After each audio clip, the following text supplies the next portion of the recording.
Alors bonsoir à tous et à toutes, en ces temps de confinement j'espère que vous allez bien. Le printemps étant arrivé depuis bientôt un mois maintenant, je pense que où que vous soyez, la végétation s'est bien développée et que ce changement ne vous a pas laissé de marbre. C'est pourquoi j'ai décidé de commencer une série de vidéos sur le thème de la botanique et du jardinage. J'ai décidé de commencer cette série par un arbuste peu commun nommé le groseillier à maquereau.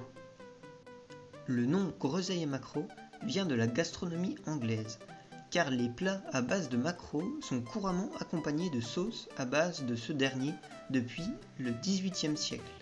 Du côté de la taxonomie, le groseillier à maquereau fait partie de la famille des Grossulariaceae et du genre Ribes. Le groseillier à maquereau forme un arbuste buissonnant et épineux. Il est dit rustique et a un volume à taille adulte d'environ 1,50 m. Il se ramifie dès les premiers centimètres du sol. Les feuilles pubescentes mesurent de 3 à 5 cm et sont lobées et dentées. La floraison est discrète au printemps. Quant à la fructification, elle s'établit sur le bois de 2 ans et se raréfie sur les rameaux de 4 ans et plus.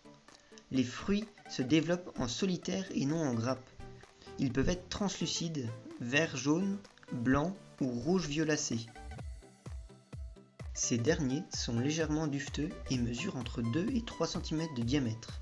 Ces fruits, peu sucrés, sont riches en vitamines C, A, B et en sels minéraux comme le calcium, le fer, le potassium ou encore le phosphore.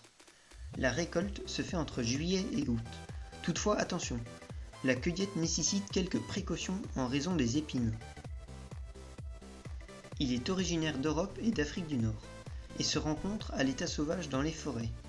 Le groseillier à maquereau s'accommode de tout type de terre avec une préférence pour les sols frais, fertiles et supporte une ombre légère.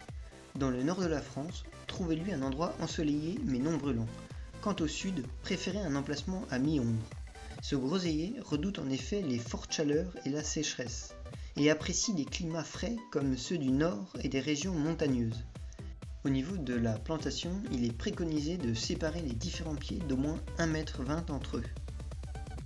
Alors, concernant les êtres vivants qui s'y développent contre son gré, du côté des insectes, on y retrouve des pucerons, des cochenilles principalement, donc c'est des parasites très banals. Et du côté des champignons, il y a l'anthracnose, l'odium gris et la rouille, donc c'est pareillement très commun chez la grande majorité des plantes.